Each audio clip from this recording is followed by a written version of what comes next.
নমস্কার।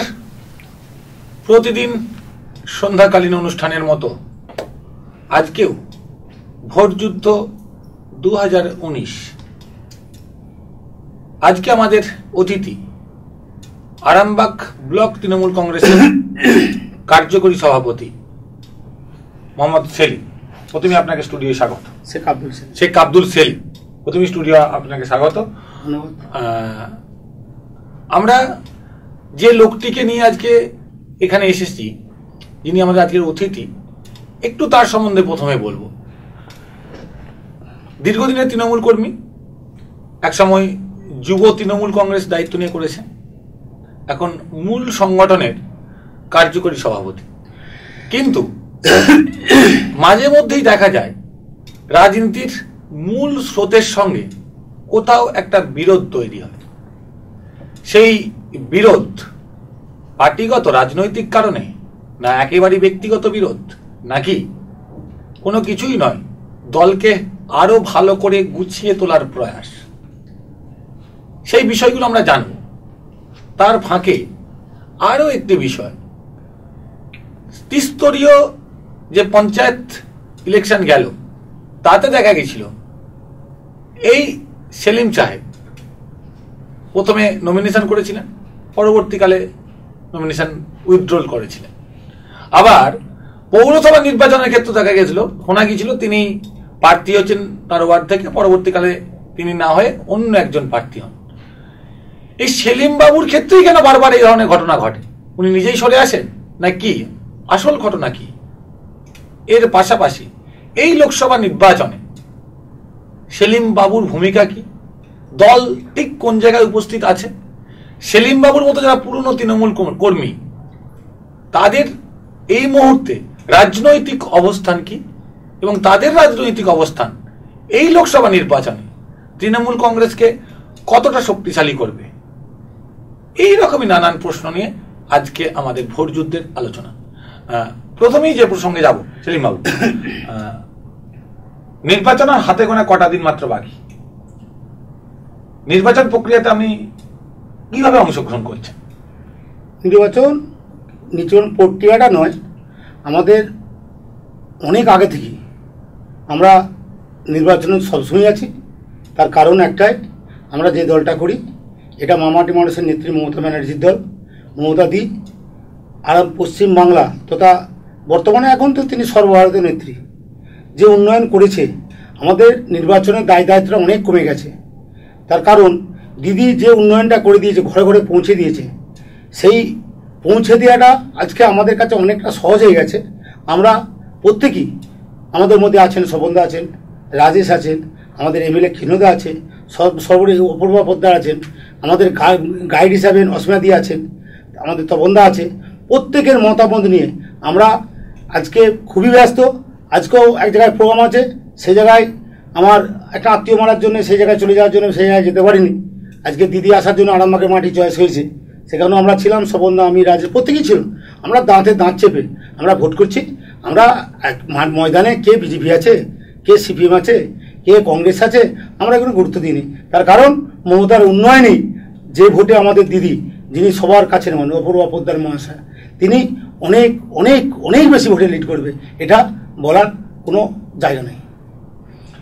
মমতা বন্দ্যোপাধ্যায় কি আরামবাগে দিয়ে আসছে? নিশ্চিত, একদম নিশ্চিত। আজকেই অ্যাডিশনাল এসপি সাহেব এসেছিলেন আজকে আরামবাগে, যেটা গতবারে বিধানসভার ভোটের সময় যে মাঠটা হয়েছিল। শোনা যাচ্ছিল যে মুখ্যমন্ত্রী আরামবাগ লোকসভা কেন্দ্রে 2টি সভা করবেন, এবং 23 তারিখ, আগামী 23 তারিখ মমতা বন্দ্যোপাধ্যায় এর প্রথম সভা কামারপুকুর, খানাকুল এবং আরামবাগ, এই 3টে জায়গার মধ্যে কোথাও একটা সভা। প্রশাসনিক এই ব্যাপারটা তো প্রশাসনিক স্তর দেবেন, তারা তো অনেক নিরাপত্তার ব্যাপার আছে। অ্যাডিশনাল এসপি সাহেব এসেছিলেন, মানে আজ এখন তো 1-2 ঘন্টার আগে আমরা ছিলাম, স্বপনদা ছিলেন, রাজেশ ছিলেন, আমি ছিলেন, আমাদের এমএলএ সাহেব ছিলেন। ওই অ্যাডিশনাল এসপি আমাদের আরামবাগ মাঠও পরিদর্শন করেছেন, কামারপুকুর মাঠও পরিদর্শন করেছেন, খানাকুলের মাঠও পরিদর্শন করেছেন। প্রশাসনিকের যেটা তেনারা ভালো বুঝেছেন, আরামবাগটাকে তেনারা আজকেই আমাদের সামনেই তিনি আরামবাগ মাঠটাকে চয়েস করেছেন। তাই আমরা সেই মাঠে ইউনিভার্সিটি যখন দরকার, রাজেশ দায়িত্ব নিয়ে, স্বপনদার দায়িত্ব নিয়ে সেই কাজটা করছেন। আমরা সেই জায়গাতেই এইমাত্র উঠেলাম। দিদি দুটো আরামবাগ প্রতিটি দিদি 42টাতে দুটো প্রত্যেক বিধানসভায় তিনি চয়েস করবেন, বা প্রশাসনিক প্রশাসনের লেভেল থেকে সেই চয়েস হবে, সেই জায়গাতেই আমাদের যেখানেই করুক আমাদের লোকেরও কোনো অসুবিধা নেই, আর বলারও কোনো অসুবিধা নেই। আপনি ভোট প্রচারে প্রতিদিন অংশগ্রহণ করছেন? প্রত্যেকটা দিনে তো, প্রত্যেক টিভিতে আপনারা দেখতে পাবেন তো, টিভিতে দেখতে পাচ্ছেন প্রত্যেকটা জায়গায়। কালকের ঘটনাটা বলি, কালকে হরিণখোলা থেকে মায়াপুর, তারপরে ম্যাডামের সঙ্গে চলে যাওয়া হলো মানে রামজীবনপুর মেলা, তারপরে তখন বাজছে রাত্রি 8টার পর বেরিয়ে চলে হলো নজিবুলের খানাকুলের নজিবুলের একটা বিরাট মেলা, কয়েক লক্ষাধিক যে মেলা, মানে ভগবতী মেলা যেটা বলে, কয়েক লক্ষ লোক হয়েছে সেই জায়গায়। প্রত্যেকটা জায়গায় ছোটা হচ্ছে, হয় স্বপনদার সাথে যাচ্ছে, নাই সেলিম যাচ্ছে, নাই কৃষ্ণদা যাচ্ছে, যে কেউ আছে, দিদির সাথে আছে, যে এলাকায় যাচ্ছে। আমরা সবসময় দিদির সঙ্গে আছি এবং প্রচারটা জোর কদমে চালাচ্ছি। মাঝখানে কিছুদিন সক্রিয় রাজনীতিতে আপনাকে এতটা সেইভাবে দেখা যাচ্ছিল না, এটাই আপনাদের অপচার। সবসময় স্বপনদা, আমরা কথায় বলে স্বপনদার সঙ্গে আমার মতবিরোধ হয়, রাজনীতির সময় এটা বাজে কথা। স্বপনদা আমরা সবসময় আছি। স্বপনদা যে উন্নয়নটা আরামবাগে করেছে আপনারা অবাক হয়ে যাবেন। স্বপনদা একটা কথা বারবার বলে, খুব ভালো লাগে আমাকে। স্বপনদা যেমন দিদি বলে কলকাতা থেকে লন্ডন, আমরা রাত্রে গেলে বুঝতে পারবেন আরামবাগটা কলকাতাটা লন্ডন হয়েছে, মানে লন্ডন কলকাতা কত রকম পাল্টে চিনতে পারবেন না। ঠিক আপনারা আরামবাগটা চিনতে পারবেন না, কত উন্নয়ন রাত্রে বুঝতে পারবেন এটা কলকাতা হয়ে গেছে। স্বপনদা কথায় বলে, দিদি বলেছে কলকাতাকে লন্ডন করবো, স্বপনদা কথায় বলে আরামবাগকে কলকাতা করবো। যেমন স্বপনদার কথা ধরেই আমি বলি নপাড়াকে বা প্রত্যেকটা ওয়ার্ডকে আরামবাগ করতে হবে। কিন্তু আপনারা লক্ষ্য করে দেখেছেন যে রাস্তাঘাট সিপিএম না বলে আরামবাগ থেকে কলকাতা জেলে কোনো রুগীকে অ্যাম্বুলেন্সে নিয়ে গেলে 7 থেকে 8 ঘন্টা টাইম লাগতো। এখন ঘড়ি ধরে, দিদি যে রাস্তা করে দিয়েছে ঘড়ি ধরে 1 ঘন্টা 30-35 মিনিট লাগে। কত উন্নয়ন, যে রাস্তাঘাট, এই উন্নয়ন কে দেখাতে পারবে? মমতা ব্যানার্জি আজকে মেডিকেল হচ্ছে, ভাবতে পারা যাবে? আজকে রেল, আজকে বিজেপি যে গোঘাটে যে রেলটা বিজেপির জন্য হয়নি, আবার এসে তাদেরকে করছে, ওখানকার লোকের উত্তেজিত করছে। মমতা দি কত ঠান্ডা মাথায় তাদের বলেছে ডবল 10 গুণ পুকুর কেটে দেবো, তাদের রেশন কার্ড থেকে তাদের সমস্ত রকম ব্যবস্থা করে দিয়েছে। আমি তাদের মানে শুভবতী রেলটা বিজেপি করতে দিচ্ছে না। হ্যাঁ অবশ্যই, তারা তো মুকুল রায় এসে একরকম কথা বলছে, তাদের কিছু মুকুল রায় যখন এই রেলের জন্য এসেছে তখন তো মুকুল আপনাদের দলে ছিল না। মুকুলদা তারপরে খোঁজ নিয়ে দেখুন, পরে মুকুলদা আমাদের দলে যখন ছিল তখন এসেছে। এসেছিলেন আপনাদের দলে থাকাকালীন? আমার থাকাকালীন তো তারপরে এসেছে, আমরা খোঁজ নিই না। বা বিজেপি থেকেও ওখান থেকে বিজেপি থেকেও একটা সুরসুরি দেওয়া হচ্ছে যাতে ভোটের ফায়দা ওঠার জন্য। মমতা ব্যানার্জি সব যোগ করে দিল, ওই টাকা যোগ করবে না? এটা একটা অপচার নয়? আজকে পশ্চিমবাংলাটাকে উত্তাল করতে চাইছে কিছু বিজেপির মানুষ, 2-4 জন মানুষ। আরামবাগে বিজেপি দেখতে পাচ্ছেন একটা মিছিল করলো, কোথা থেকে লোক নিয়েছে, সারা হুগলি জেলা থেকে লোক নিয়েছে, একটা মিছিল করলো 1000 কি 1,500 লোক, বললো গোটা আরামবাগে বিরাট ব্যাপার। আর যারা বিজেপি করছে, 2-4 জন বিজেপি করছে, তারা কি করছে, পয়সার লোভে করছে, তারা কি করছে, আরামবাগে উত্তাল করার জন্য যে করছে। আজকে বিজেপির কাছ থেকে মানুষ মুখ ঘুরিয়ে নিচ্ছে একটাই কারণ, আপনি কালকে না পরশু দেখবেন, আমি দেখছিলাম নেটে, সায়ন্তন বসু বসিরহাটে না বারাসা দাঁড়িয়েছিল, বসিরহাটে মনে হয়, সেই সায়ন্তন বসুর বক্তব্য কি, আমরা ক্ষমতা এলে সব বাঙাল খাওয়া করে দেবো। আজকে বাঙালকে তাড়িয়ে দেয়, মুসলিম তাড়িয়ে দেয়। মুসলিম কি শুধু এনআরসি যেটা করলো, আসামে যেটা করলো, তার মধ্যে 22,000 হিন্দু আছে, 12 বাকি মুসলিম আছে। বিজেপি তো দাবি করছে আপনাদের পৌরসভা নাকি একটা বড় অংশ তাদের সঙ্গে চলে যায়। একদম মিথ্যে কথা, ফালতু কথা। বিজেপি যেটা বলছে আজকে ওরা মানে সংবাদের শিরোনামে আসার জন্য বলছে, ও কেউ আরামবাগে যা আছে আমরা কাঁধে কাজকেও তো দেখছি, আমরা প্রত্যেকটা কাউন্সিলর স্বপনদা রাজেশ কাঁধে কাঁধ মিলিয়ে চলছে। সব মানুষ, আরামবাগের মানুষ ভুল করবে না, কারণ আরামবাগের যে উন্নয়ন হয়েছে সারা পশ্চিমবাংলার মতো আরামবাগের প্রচুর উন্নয়ন হয়েছে। আজকে বলুন না 35 বছর ধরে কি হয়েছে, সিপিএম এর নেতাদের কত কলা আছে গেছে। আজকে 35 বছর আগে আরামবাগে, আজ 7 বছর আরামবাগে গেছিল, গুয়াহাটি মোড় পেরোতে পারতেন, আপনি তো আরামবাগের ছেলে, গুয়াহাটি মোড় পেরানো যেত কি, মাছ চাষ করা যেত পুকুরটায় ওখানটাতে। আজকে বলুন তো কি অবস্থা। আজকে বলুন আরামবাগে হসপিটাল, আজকে আমার মেডিকেল কলেজ, আবার ভাবুন মানে কি বলে হেলিপ্যাডের সম্বন্ধে বিরাট চেষ্টা করছে হেলিপ্যাডটা করার জন্য। আজকে ভাবুন নানা রকম জিনিস, আজকে মানে বহু উন্নয়নের সামিল হয়েছে আরামবাগ পৌরসভা। মানুষ ভুল করবে না, মমতা ব্যানার্জি আপনাদের দল থেকে বিজেপিতে যাবে না, না বাজে কথা। কে 2-4 জন যারা শুনুন, যারা ওই সবসময় ধান্দাবাজি, কি সব দলই আছে, কিছু কিছু লোক সিপিএম থেকে আমাদের দলে এসেছিল, কিছু সেই সব লোকগুলো চলে যাচ্ছে, ওদের মধ্যে কিছু যায় আসে। আচ্ছা সেলিম, আপনি কতদিন ধরে তৃণমূলটা করছেন? আমি জন্মলগ্ন থেকে তৃণমূল। আমি মমতা ব্যানার্জি যখন দিদি আমাদের যখন সারা পশ্চিমবাংলার সভানেত্রী ছিলেন যুবক, তখন বিট্টা সাহেব ছিল অল ইন্ডিয়ার সভানেত্রী, তখন দিদি ছিল হুগলি জেলার সভাপতি ছিলেন আমাদের আকবর আলী খন্দকার, তখন আরামবাগের যুব সভাপতি ব্লকের ছিলেন অনন্ত ভট্টাচার্য, আমি ছিলাম টাউনে। তারপরে এলোকে আমাদের দিলীপ যাদব, দিলীপ দা তখনও আমাদের ছিল, আমাদের অনন্ত বাড়ছে ছিল, আমি ছিলাম টাউনে। তারপরেও সেনাসিদা 2 টার্ম ছিল, আমি যুব সভাপতি। তারপর 2 টার্মসের পর তারপরে শান্তনু এলো আমাকে তো। আচ্ছা সেলিমবাবু, আপনি যখন থেকে তৃণমূলটা করছেন, মানে জন্মলগ্ন মানে 98 সাল, তখন যারা তৃণমূল করতো সামনের সারিতে দাঁড়িয়ে, তাদের কতজনের নাম আপনার মনে আছে আরামবাগে? সবাই করছে তো, যেমন সবাই ছিল। আমরা এখন যারা আছি, যেমন আকবরদা তুলনা করা যাবে না, আকবরদা ছিল। আকবরদা দুর্ভাগ্যবশত অসুস্থ। আকবরদার মানে দ্রুত তার আরোগ্য কামনা করি, কারণ আরামবাগটাকে সিপিএমকে তাড়ানোর মূলে আকবরদার শিষ্য ছিলাম আমি। এবং তখন 1998 সালে তৃণমূল যখন জন্মগ্রহণ করে, আমরা প্রথম আকবরদা, আমি, বিজন মুখার্জি, বৈদ্যনাথ ঘড়ুই, তারপরে ছিল প্রশান্ত বটব্যাল আরামবাগের মধ্যে মুখ্য ভূমিকা। কতবার আমাদের মাইক তাড়িতে হয়েছে আমাকে, কতবার। 98 সালে এই লোকগুলো সামনে সারিতে ছিল। এখন এই লোকগুলো কোথায়? সবাই আছে, এখন কাজে ব্যস্ত হয়ে গেছে। এখন মানে দলটা যখন ক্ষমতায় ছিল না, সামনে সারিতে ছিল, ক্ষমতায় আসার পর সেই লোকগুলো গেল। অসুস্থ আকবরদা, বাকিরা যেন আমি আছি পুরাতন ছেলে, নাই কোথায়। সক্রিয়ভাবে তো আমরা যে কটা সে কটাই আছে। এবং স্বপনদা আমাদের সঙ্গেই ছিল, সবসময় আছে।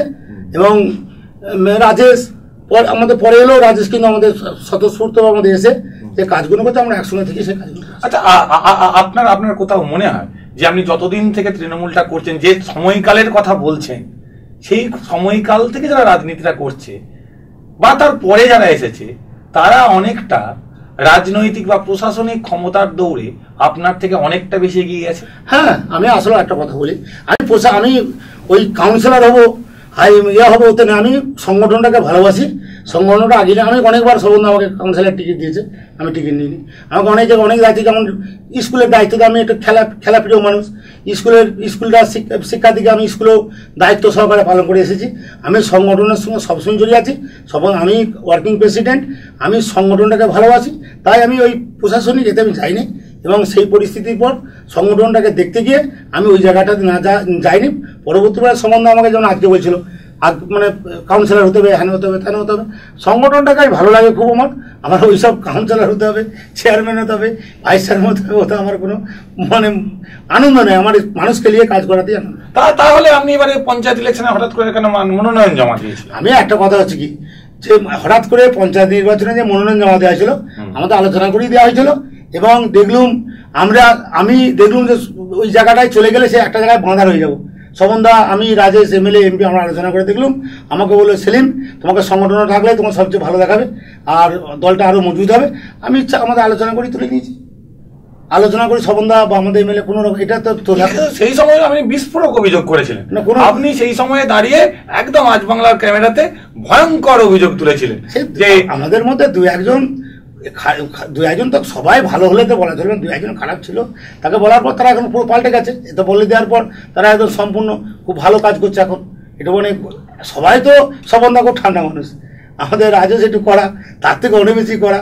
একটু কড়াকড়ি না দিলে না আমাদের মধ্যে তো একদম সব খোলা বন্ধ হয়ে যাবে। এটা কড়া বার্তা একটু দিতে হয় আর কি, মানে বাঁধ আটকানোর জন্য বলে। হ্যাঁ, বাঁধ আটকানোর জন্য। এখন তারা সব শুধরে গেছে। হ্যাঁ, অবশ্যই, কোনো ব্যাপার না। আমাদের দলের মধ্যে কোনো রকম খারাপ লোক নেই বর্তমানে, খারাপ লোক না। আচ্ছা, মানুষজন বলে যে সেলিম বাবুকে প্রশাসনিক দায়িত্ব দেওয়া হয় না, কারণ সেলিম বাবু মাঝে মধ্যে মাথা গরম করে ফেলে, বেফাজ মন্তব্য করে ফেলে, সেই জন্যই নাকি সেলিম বাবুকে প্রশাসনিক পদে সেইভাবে দেখা যাচ্ছে। এটা কি সত্যি কথা? একদম সত্যি কথা। আমি সত্যি কথা বলছি। মানে আমার মাথা গরমই ছেলে, আমি মাথা ঠান্ডা। কেউ যদি একটু অন্যায় করে, আমার দলেরই হোক, যেই হোক, আমি পার্টিকে এত ভালোবাসি। আমার নিজের আত্মীয় হলো, আমার নিজের 14 পুরুষ হলো, আমি তাকে ছেড়ে দেবো না। আমার কাছে কথা তো সোজা কথা, আমি সোজা সাপটা বলতে ভালোবাসি। দিদির জন্য আমি জান করবো, জানি করবো, কারণ দিদি আমার ব্যক্তিগতভাবে চেনে। কারণ এখানে যখন সিপিএমের হয়ে ব্যাপার, তখন দিদি এই জায়গায় গেলে দিদি আমাদেরকে নামে চেনে। তাই আমরা গর্বিত, দিদি আমাদের মতো ছেলেকে নামে চেনে, আমরা তার জন্য সন্তুষ্ট। দলের জন্য যত রকম আমাদের করতে আমরা করবো, ভালো কাজ করার জন্য আমরা দিন রাত আমাদের গেলে বুঝতে পারবেন। আরামবাগে সবাই তো পঞ্চায়েত ইলেকশনের সময় শোনা যাচ্ছিল আপনি সম্ভবত আরামবাগ পঞ্চায়েত সমিতির সভাপতি। আমাকে দেখলুম যে আমি সভাপতি হয়ে গেলে আর একটা লোক সুযোগ পাবে না, আমি ক্ষমতায় না থাক কোনো পদের কাউন্সিলর, মানে দেখলুম যে আমি ছেড়ে দিলে ছেলেটা হতে পারবেন, তার খুব শখ কর। এই সভাপতি গুণদা হওয়ার খুব শখ, কোনো জায়গার দরকার নেই, সেলিমই আছে। মানুষের কাজ করে গেলে ওইটা নামে থাকলেই, কারণ ওরা দেখেছেন আমি কাজ পাগলা মানুষ, কাজ করতে ভালোবাসি, তাই ওই আজকে যদি আমি সভাপতি গুণদা হতে পারতো না। গুণদার বয়স হয়েছে, আমাদের দাদা হয়, সম্মানীয় ব্যক্তি, আপনাদের এখনো সুযোগ আছে বলছে। হ্যাঁ আমাদের সুযোগ আছে, হ্যাঁ অবশ্যই। গুণদা একটা কথা স্বীকার করতো, গুণদা আমার খুব ভালো মনে হয়, ছোটবেলায় ও যখন সব সেবাদল করতো, ওই গুণদা সেবাদল করার পর না গুণদাকে মেরে একটা গর্তের মধ্যে ফেলে দেওয়া হয়েছিল। হ্যাঁ, এর আগে উনি স্টুডিওতে বলছিলেন একটা গর্তের মধ্যে ফেলে দেওয়া হয়েছিল। আমরা গিয়েছিলাম গুণদাকে তুলতে, তখন শিবের অত্যাচার ঢুকতে, মানে পুলিশ সেই সময় আমার যত সম্ভব সেই সময় আরামবাগে থানা লালাবাবু ছেলে চাইছে, আমরা লালাবাবুর কাছে এসে লালাবাবু সত্যি তাকে ধন্যবাদ জানাবো, পুলিশ প্রশাসন দিয়ে গুণদাকে তুলে নিয়েছিল। গুণদা মার খালো, প্রচুর মার খেয়েছে, এলাকা ছাড়া মানে প্রচুর কষ্ট করেছে, সেই জায়গায় ভালো জায়গায় একটা এসেছে, আমি গর্বিত আনন্দিত। আপনাকে এরকম ভালো জায়গায় কবে দেখা যাবে? আমাকে ভালো জায়গায় দেখা যাবে। আমি একটা কথা হচ্ছি দেখি না, শোভনদা তো আমাদের গুরুদেব লোক, শোভনদা ভাবছে আমার জন্য, নিশ্চয়ই তো ভাববে, যখন দেবে, যখন দায়িত্ব দেবে তখন যাবো। বয়স হচ্ছে তো, তারপরে লাস্টে একটু বসবো, আরেকটু বয়সটা এখন ছুটতে পারছি। এই যে নির্বাচন প্রক্রিয়া চলছে, এই নির্বাচন প্রক্রিয়াতে শোনা যাচ্ছে যে তৃণমূলের বেশ কিছু জায়গাতে নিজেদের মধ্যে বিভেদ বা মত পার্থক্য আমরা দেখে সমস্যা। আমাদের দলটা খুব বড় দল, একটু হয়েছিল, আমরা নিজেদের মধ্যে বসে, দিদি তো চারধারে ছুটছে, স্বপনদা যেখানে স্বপনদার দরকার স্বপনদাকে যাচ্ছে, যেখানে সেলিমের দরকার সেলিম যাচ্ছে, যেখানে যেমন আমি সত্যি কথা বলছি খানাগুলো একটুখানি গন্ডগোল ছিল ইলিয়াসদার ওখানে, আজকে ইলিয়াসদাকে নিয়ে বসা হয়েছে, একটু হবে, এটা একটু মনে বড় দল, আমাদের দরজা চারধারে, আমাদের ডানপন্থী দল, দরজা চারধারে খোলা, সিপিএম এর হচ্ছে ক্যাডার ভিত্তিক, দরজা প্রচুর খোলা হলে তো মুশকিল, সব নয়, আমরা তো ওইসব আমরা তো নিয়ে নিই, এই মজা বলে ছেলেকে নিয়ে নিয়েছি কি, আজকে সিপিএম কি করছে, যত পচা মালগুলো, আপনাদের সঙ্গে যোগাযোগ করেছিল, আমি কথা বলছি কি, পচা মালগুলোকে নিচে মজা বলছি তাহলে বিজেপি চলে যাবে। আজকে মুকুলদা ভাবুন তো, মুকুলদাকে দিদি কি দেয়নি, কোথা থেকে কোথায় নিয়ে এলো, আর ভাবুন আপনি কোথা থেকে কোথায় নিয়ে এলো দিদি, মুকুলদা আমাকে ব্যক্তিগত বলছে না, আজকে সেই লোকটা আজকে কেন, আজকে সেই লোকটা মানে পেছন থেকে ছুরি মারতে গেল কেন, আজকে বলুন, ওই যে আমাদের ভারতী ঘোষ যিনি ঘাটালে দেবের মা বলে ডেকে, একটা কথা হচ্ছে কেউ তো একদিকে মা বলে ডাকছে, আর একদিকে সোনা লুট করছে, ডাকাতি করছে, নানা রকম, আমরা টিভিতে দেখে নানা রকম নানা অভিযোগে ওখানকার মানুষ, আজকে কথা হচ্ছে আজকে ভয় দেখাচ্ছে, ওখানকার মানুষ ভোট দেবে নাকি, তার তো টোটাল এটাকে মানুষ নেটে দেখে নিয়েছে, সে কিভাবে তার ঘর, এই যে হালফিল যেখানে স্বামীর ঘর থেকে কত সোনা উদ্ধার করা হয়েছে, আজকে নানা কেস আছে, আজকে কোন কারা যাচ্ছে, যারা দুর্নীতিতে জড়িত, যারা বাঁচার জন্য যাচ্ছে। আচ্ছা সেলিম বাবু, আপনার একটা জিনিস মনে হচ্ছে না, এই যে যারা চলে যাচ্ছে দুর্নীতিতে জড়িত বলছে, তারা চলে যাওয়ার পরে আপনারা দুর্নীতিটা ধরতে পারছেন? আমার যখন দুর্নীতিটা ধরা পড়লি তো মুকুলদাকে দিদি স্যাক করলো, আজকে ধরা পড়লো বলি তো আজকে ভারতী ঘোষকে স্যাক করলো, আজকে দিদি যদি স্যাক না করতো পরবর্তী বয়সে আমাদের তো অচিরই দলটা ক্ষতি হয়ে যেত, ওদিকে শরীরে আপনাদের মধ্যে আছে না, আমাদের দুর্নীতি, আমাদের দিদি এমন একটা, যারা দুর্নীতিতে ছিল সব হ্যাঁ বার করতে, এমন একটা মহিলা অর্জুন সিং, এটা ভালো করে শুনুন, আজকে অর্জুন সিং ওদিকে বার করে দিয়ে দলটা বেঁচে গেল, অর্জুন সিংয়ের ক্ষমতা জিতে দেখা, কথায় কথায় বিরাট মস্তানি দাদাগিরি, অর্জুন আমরা পাড়া গ্রাম বাংলার ছেলে, মস্তানি দাদাগিরি ছুটে যাবে এবার দীনেশ ত্রিবেদীর কাছে, কত লক্ষ ভোট হারে আপনারা দেখবেন।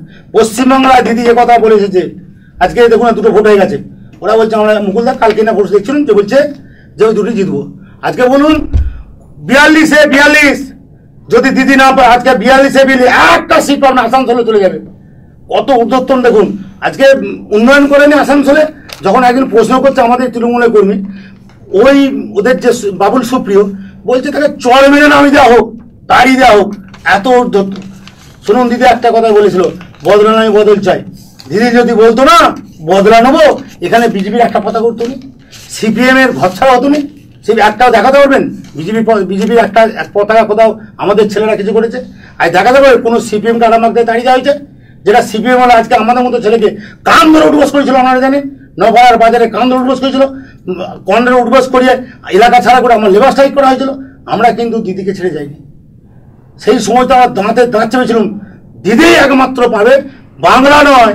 আমরা লক্ষ্য করুন বিজেপি আমি দেখছিলাম ওদের RSS এর একটা গোপন সমীক্ষা আছে, সেই সমীক্ষাতে দেখছিলাম 110 টপ কথা পারবে নাকি, দেখুন বাংলায় আসতে হবে না, আজকে সেদিন দেখুন মুকুলাই বলছে 2 নয় 27 পাবো। ওই 8টাকেই ধরে রাখতে পারে কি দেখুন, উত্তরপ্রদেশ ধরে রাখতে পারেন কি দেখুন, গুজরাট ধরে রাখতে পারেন দেখুন। একটা চালা বলুন তো, আর চৌকিদার যে চালা আজকে তার একটা যে প্যান্টটা পরে, যে স্যুট প্যান্টটা পরে 10 লক্ষ টাকা দাম, যে পেনটাই লেগে 1,30,000 টাকা দাম। ও ব্যাংকে যে ফিক্সড ডিপোজিট আছে, আমি বলতে পারবেন ফিক্সড মানে কত দেখবেন, কত ফিক্সড ডিপোজিট আছে আপনি চমকে যাবেন। সেই লোকটা আজকে বড় কথা বলছে। আর দেখুন নগদ আছে 48,944 টাকা। গান্ধী SBI ব্যাংকে আছে 11,29,690 টাকা। বাড়ির বাজার দর হচ্ছে 1 কোটি টাকা। আমাদের নরেন্দ্র মোদী সে একটা চাওয়ালা, বর্তমান তার সম্পত্তির মূল্য 2,28,00,000 সামথিং। 2 কোটি কোথায়, 11,10,000 ওষুধ লক্ষ নিযুত 2,18,00,000 সামথিং। একটা চাওয়ালা 5 বছর 7 বছরে কি করে পেল 2 কোটি টাকা সম্পত্তি হয় কি করে? তার মা বলছে বাবা তুই আর মিথ্যে কথা তো বলিনিস, আমাকে তোর ছেলে বলে আমার পরিচিত লজ্জা হয়। নরেন্দ্র মোদীর মা বলছে, আমরা নেটে দেখেছেন তো। আজকে নরেন্দ্র মোদী বলুন তো 10 লক্ষ, আজকে কত 21,000 কোটি টাকা খরচ করেছে বিদেশ ভ্রমণে। আজকে বলুন, আজকে কি বলে পাকিস্তানের মুখ্যমন্ত্রী এই প্রধানমন্ত্রী ইমরান খান, সে বলছে প্রধানমন্ত্রী হওয়া দরকার আছে। তাহলে বুঝতে পারছেন যেখানে যে কোনো আমাদের সে শহীদ হয়ে গেল আজকে এর কাছে, মানে ইমরান খানের সঙ্গে যুক্ত নাই। আজকে নওয়াজ শরীফের নাজরির বিয়ে থেকে গেল, জবাব দিতে পারে নরেন্দ্র মোদী গেছিল। আজকে বলছে আজকে কি বলছে, আজকে আমরা NRS করি, আমাদেরকে বাংলাদেশ পাঠিয়ে হবে। এত বড় সাহস! আমরা মুসলিম, আপনি পারবেন যে আমরা 1971 সালে আমরা জীবনপঞ্জিকা আমরা বাপ ঠাকুরদা দিতে পারবে? হ্যাঁ, আগে যে সায়ন্তন ঘোষকে দাঁড়াতে হবে, বিপ্লব দাসকে দাঁড়াতে হবে, বিপ্লব দেব ত্রিপুরার মুখ্যমন্ত্রী। আজকে দিলীপ ঘোষ বলছে আমরা ক্ষমতায় এলে তৃণমূলকে এমন মারবো 10-6 ফুট গর্তের তলায় ফেলে দেবো। 50 বছর জামা পড়তে পারবেন না। তাহলে 50 বছর জামা পড়তে পারবেন না। মানুষ দেখতে পাচ্ছে না, শুভবুদ্ধি সম্পূর্ণ মানুষ। মমতা ব্যানার্জির মুখে এই ভাষা আসেনি। আমি সেদিন আমি খুব রাগি ছেলে। আচ্ছা, আমাদের মুখে যাই হোক, সেলিম বাবু, মুকুল বাবু আপনাদের দীর্ঘদিন আপনাদের দলটা করেছে, আপনাদের সঙ্গে যেহেতু আপনারা পুরনো তৃণমূল কর্মী, আপনাদেরকে নামে চেনেন, বাই নেম চেনেন। মুকুলবাবু তো এখন মাঝে মধ্যেই ওই কোথাও লুচি আলুর দম বা কোথাও মিষ্টি টিষ্টি খেতে যাচ্ছে, তো আপনাকে মাঝখানে কোনো ফোন টোন করেছিল নাকি? আমি একটা কথা বলি, শুনুন, এটা ভালো কথা। মুকুলদা পুরাতন লোক, মুকুলদা ম্যাক্সিমাম পুরাতন লোক, তার সঙ্গে যার নামে যাদের চেনে, ও চেষ্টা করেছিল। বিজেপি এটা দেখেছিল যে মুকুলদাকে দলে যে টানতে পারি, মুকুলদাকে একটা অফার দিয়েছিল, তার বিরুদ্ধে সব যত রকম দুর্নীতি সব তুলে নেবো, কোনো রকম তার বিরুদ্ধে CBI তদন্ত হবে না। আজকে বলুন না, সেই মুকুলদা তো পুরাতন লোকে যারা নামে চেনে আজকে নিশ্চয়ই বলেছে। আজকে যারা আপনার সঙ্গে যোগাযোগ করেছে, আমার সঙ্গে কোনো রকম ফোনে যোগাযোগ কোনোদিনই হয় না। আজ পর্যন্ত মুকুলদার সঙ্গে আমার কোনো যোগাযোগ, আগে ছিল যোগাযোগ আমার সঙ্গে, যতদিন দল ছিল তার নামটাকে ফোন থেকে মোবাইল থেকে মুছে দিয়েছি। আমি একটা বলুন, আজকে CBI ভয় দেখাচ্ছে মোদি। রাফাল চুক্তি CBI করছে না কেন? রাফাল চুক্তি CBI করছে না কেন আগে বলুন তো? সবটাই সেটিং বলছেন। হ্যাঁ, সেটিং তো বটে। আজকে বলুন তো, আজকে বলুন না সেলিমবাবু, CPM তো বলছে রাফেলের নথি প্রতিরক্ষা মন্ত্রীকে আমাদের চুরি হয়ে গেছে, কিন্তু CPM তো বলছে আপনাদের সঙ্গে নাকি বিজেপির সেটিং আছে। আমাদের সঙ্গে বিজেপির সেটিং আছে, তৃণমূলের সঙ্গে বিজেপির একদম পরিষ্কার আছে। সেই গরুতেও হাসবে, যে প্রশ্ন করেছে গরুতেও হাসবে, যে প্রশ্ন করেছে গরু এসে যাবে, গরুতেও হাসবে। রাম লিয়ে রাম আগে বিজেপি মোদির বাবার রাম দিয়ে করতে এসছে। রামকে আমাদের মধ্যে কেউ রামের পুজো করে নাই। আজকে এতদিন রাম মন্দির কোথায় ছিল?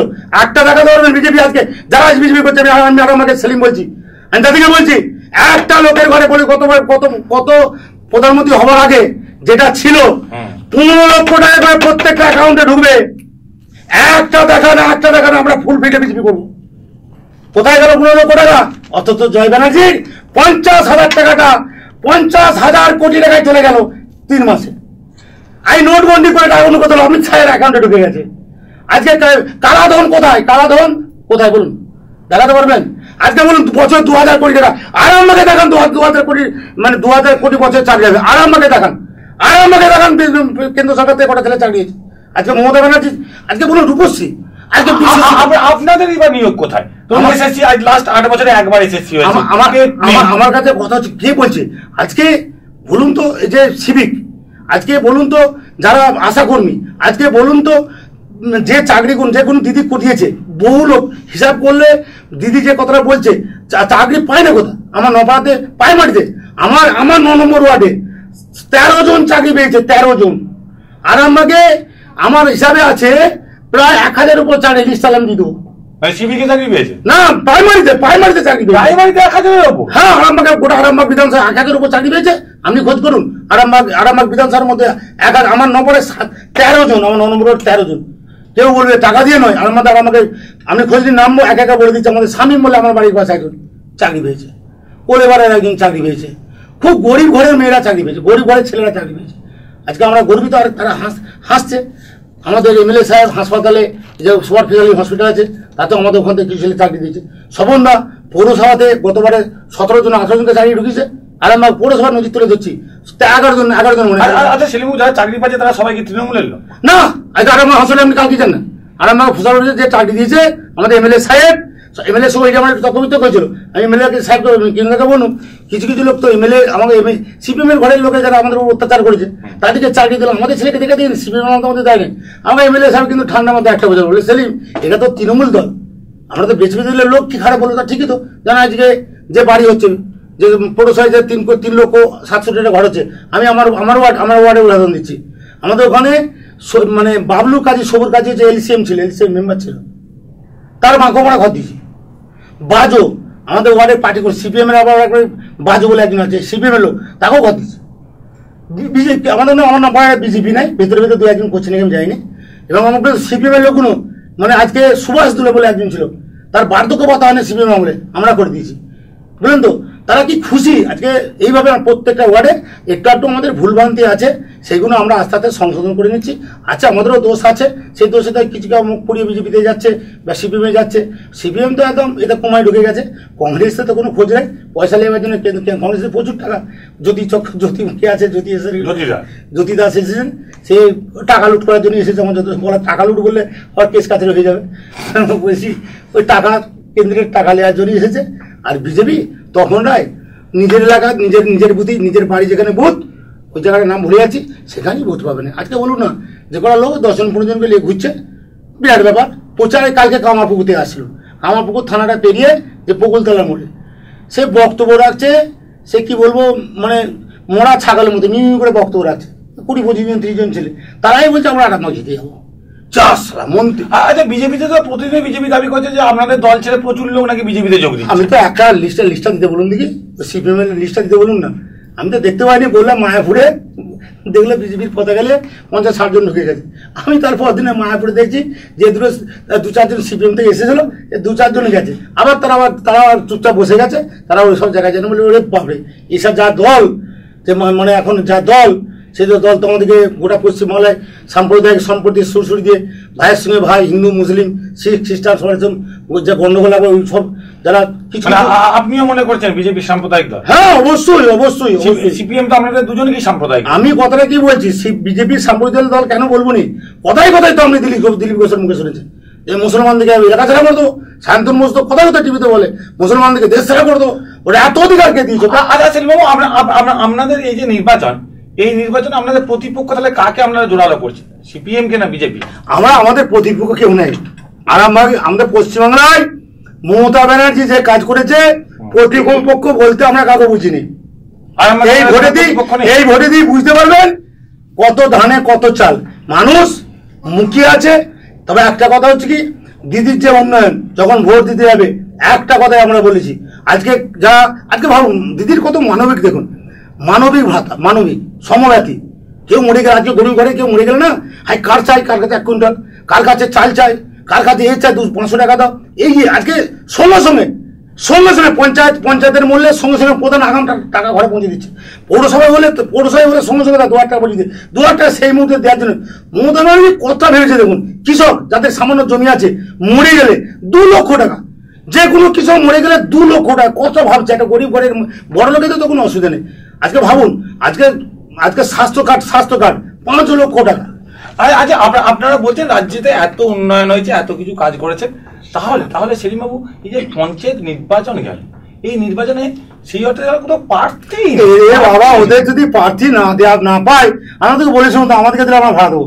এর প্রার্থী না বলে, এটা তো একটু উল্টো রকম প্রশ্ন করা হচ্ছে। ওরা যদি প্রার্থী না পায়, আপনার তো আছেন কোথায় লাগাম ছাড়া আরামাগেই বলুন না, কোথায় লাগাম ছাড়া সম্পদ। আজকে বলছি আমার ওখানে রাজা কমরেড নাম শুনেছেন, শফিয়া রহমান মাস্টার আমাকে প্রকাশ্যে দিবালোকে কান ধরে উঠে 100 বার 101 বার একটা কম করেছিল বলে পেছন থেকে লাথি মারা হয়েছিল।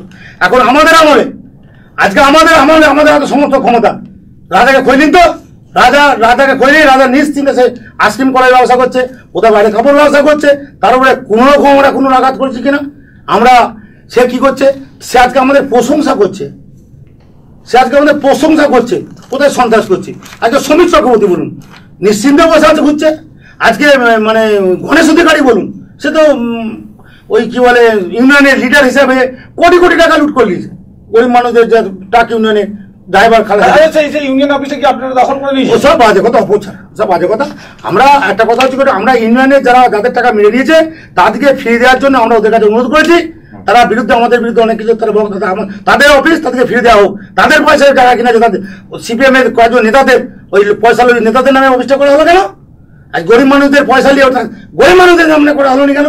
আজকে ইউনিয়ন পাল্টে, ওরা তো ইউনিয়ন করতে জানে, এমনইভাবে আমরা বলছি, সেই দাবিটা আমরা করেছি যে ইউনিয়ন অফিসটা গরিব মানুষদের যাদের পয়সায় করা হয়েছে কয়েক কোটি টাকার সম্পত্তি তাদেরকে ফিরে দেওয়া হোক। মানুষদেরকে টাকা নিয়ে চলে গেল। আজকে তারা যদি বলে, আমরা বলিনি, তা গরিব সেই মানুষগুলোকে আজকে সেই মানুষ আপনি ঘিরবে। আজকে সিপিএম যারা দখল করে তাদের নামে যারা ঘিরবে, তারা তাদের ন্যায্য অধিকার ফেরতের জন্য আমরা কিছু সাপোর্ট। এবারে নির্বাচন কেমন হবে? বাকিরা বলছে আধা সামরিক বাহিনী না হলে নাকি নির্বাচনই করা যাবে। আধা সামরিক আসুক আর আমেরিকা থেকে আসুক, বুঝলেন তো, মমতা ব্যানার্জির কাজের কাছে কোনো আধা সামরিক যতই থাক, কোনো কাজে তো আধা সামরিক ভোট হয় না। কোচবিহার বুধবার হলো তো, আপনারা অনুব্রত বাবু বীরভূমিতে নকুল দানা খাওয়াবে বলেছে, আপনারা ভোটারকে কিছু খাওয়াচ্ছেন? আমরা অনুব্রত বাবু নকুল দানা খাইছে। আজকে আমরা ওদিকে বলছি যে ভোট হতে দাও, মমতা ব্যানার্জি আছে কোন রকম 2 নম্বরই হয়। আজ ওখানে নকুল দানা খাচ্ছে, আপনাদের এখানে কিছু নারকোল নাড়ু খাবো, আমরা নারকেল খাবো, প্রত্যেকের ঘরে দেবো। ওই যারা বিজেপি করে তাদেরকেও দেবো, তাদের শুভবুদ্ধি সম্পূর্ণ হোক, তাদের ঘরে দরকার হলে নারকেল নাড়ু পৌঁছে দেবো, নকুল দানাটা তো আমাদের ওই মানে দিচ্ছে। আর আমরা আমাকে নারকেল নাড়ু খাওয়াবো, খেয়ে বসে থাকবে।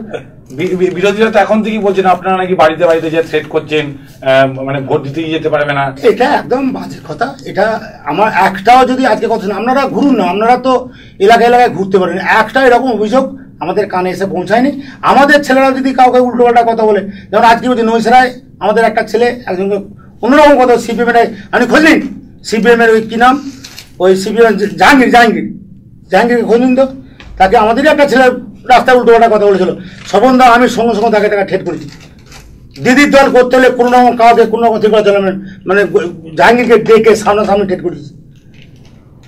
বাচ্চা ছেলে একটা উল্টোপাল্টা বলে দিয়েছে, সিপিএমের যে অত্যাচার তার বাবা মারা হয়েছে সে সহ্য করতে পারেনি, ওরাই অত্যাচার করেছিল। সেই অত্যাচারটা প্রতিফলিত হতে যে আমরা কিন্তু কঠোর হাতে ধরেছি। জাহাঙ্গীর দা আমাদের হয়তো নামই করবে, দুর্নাম করবে না।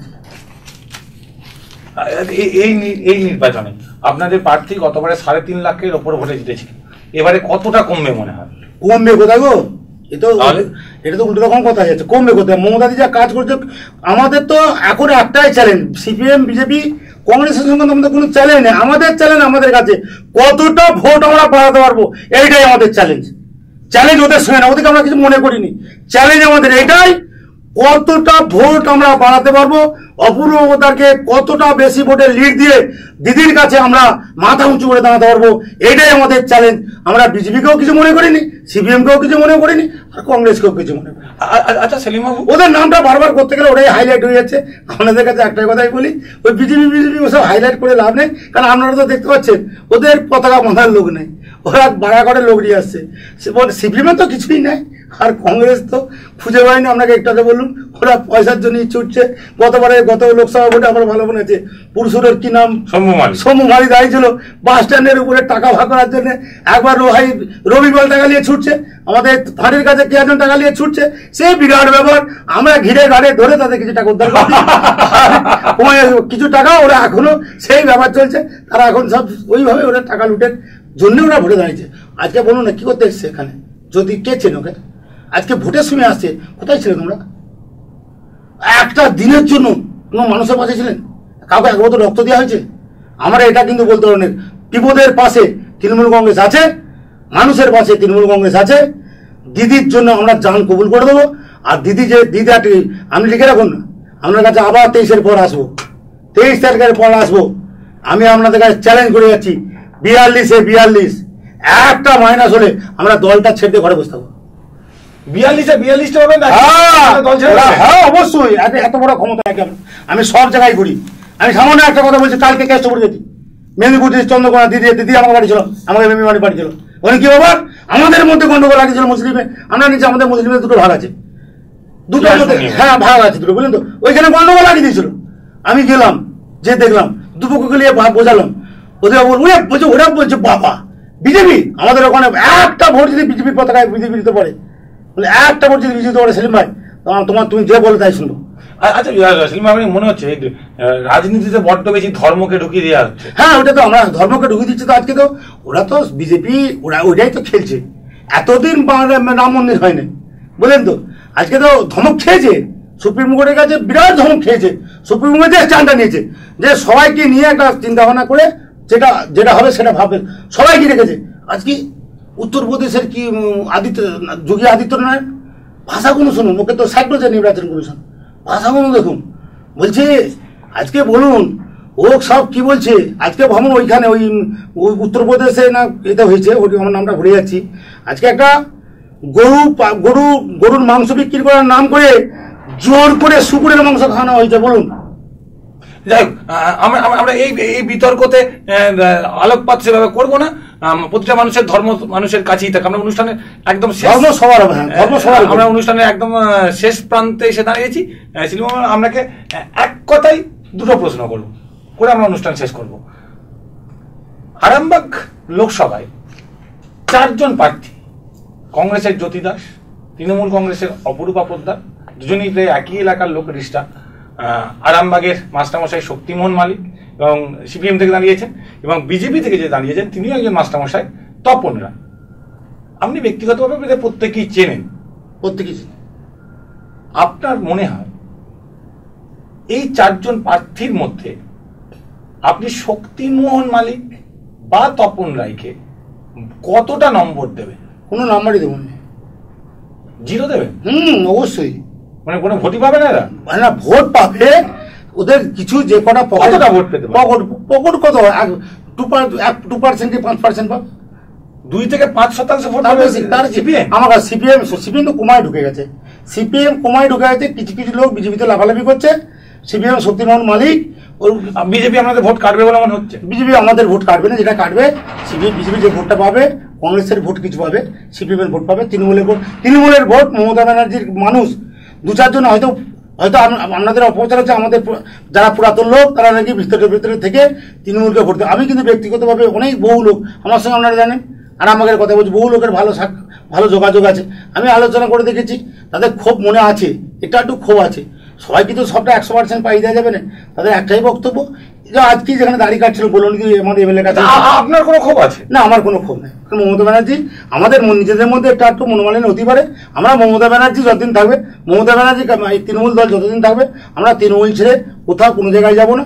আর সেই হিসাবে আমরা চাইবো অপূর্ব পোদ্দার 100%ই পাক, আর পশ্চিমবাংলায় 42 পাক, এবং মোদীকে না হটালে গোটা ভারতবর্ষ বিক্রি হয়ে যাবে। তাই আমি প্রত্যেকের কাছে আবেদন করছি, অনুরোধ করছি, আপনারা বিজেপিকে হাঁটান, 1919-এ বিজেপিকে ফিনিশ করুন, এই আবেদন অনুরোধ। আমরা ভুলভ্রান্তি করতে পারি, মমতা ব্যানার্জি কিন্তু ভুল করেন, মমতা উন্নয়নকে আপনারা ভোটটা দিন। আমরা অনুষ্ঠান শেষ করব। 42-এ 42 পাবে না, কেন্দ্রে কে সরকার করবে, তৃণমূলের অবস্থান সরকার গঠনের ক্ষেত্রে কি হবে, সমস্ত ভূমিকা আলোচনা বাকি থাকছে। আগামী 23 তারিখ ফলাফল ঘোষণার পর জানতে পারবো দেশের রাজনৈতিক অবস্থান কি হচ্ছে। আজকের অনুষ্ঠান এখানে শেষ করছি। আবার অন্যদিকে সেলিম বাবু খাওয়ানো হচ্ছে, আরামবাগে নাকি নারকেল নাড়ু খাওয়ানো হবে 23 তারিখের পর খাই যাবো। এটাই আবার ভোটের নতুন দাওয়ায় হয় কিনা আগামী সময় তা জানা যাবে। আমরা যে প্রসঙ্গে কোনো ছিলাম, সময় না, না তোমরা খাচ্ছ ভাই। আগামীকাল সন্ধে 8টায় এই স্টুডিওতে হুগলি জেলা তৃণমূল ছাত্র পরিষদের সম্পাদিকা প্রিয়াঙ্কা অধিকারী উপস্থিত থাকবেন। পাশাপাশি থাকবেন এবিভিপির আরামবাগ সাংগঠনিক জেলার দায়িত্বশীল এক ছাত্রনেতা, অন্যদিকে এসএফআইয়ের হুগলি জেলার সভানেত্রী, তিনি উপস্থিত থাকবেন। এই দুই ছাত্র নেত্রী এবং এক নেতাকে নিয়ে কাল এই নির্বাচনে ছাত্র সংগঠনের ভূমিকা ঠিক কি তাই নিয়ে আলোচনা। চোখ রাখবেন ঠিক সন্ধ্যা 8টায়। নমস্কার।